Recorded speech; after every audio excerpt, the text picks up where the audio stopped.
en fait, ce sont des ondes de lumière. Donc, ces ondes de lumière, quand elles frappent le prisme, vous avez une diffraction. Quand ça touche de l'eau, ben, ça fait l'effet diffraction et vous avez un arc-en-ciel. Et donc, c'est la mobilité de la lumière. En fait, si vous voulez, c'est comme un tableau impressionniste, mais en 1972. Voilà.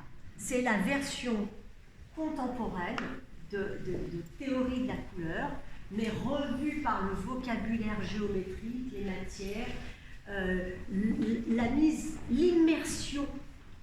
Parce qu'à l'époque, on pouvait entrer, enfin, on ne peut plus entrer, mais à l'époque, on pouvait entrer à l'intérieur, et on était complètement basculé par ces effets un peu psychédéliques, en fait, hein, qui faisaient qu'à un moment donné, on perdait les repères à cause de cette lumière. Et là, au centre, en fait, qu'est-ce qui se passe?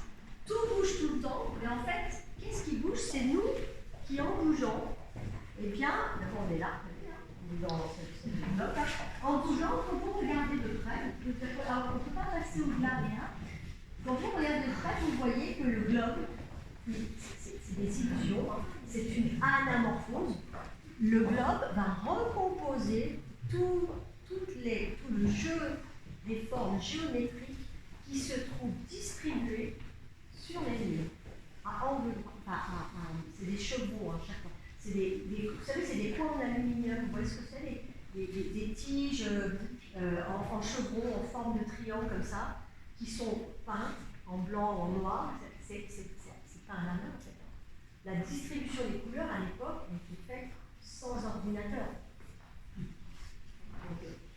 Bon, c'était quelqu'un très lié au monde de la science. Il était extrêmement méticuleux. Il notait toutes les gradations méticuleusement, comme un scientifique, pour obtenir ce travail-là.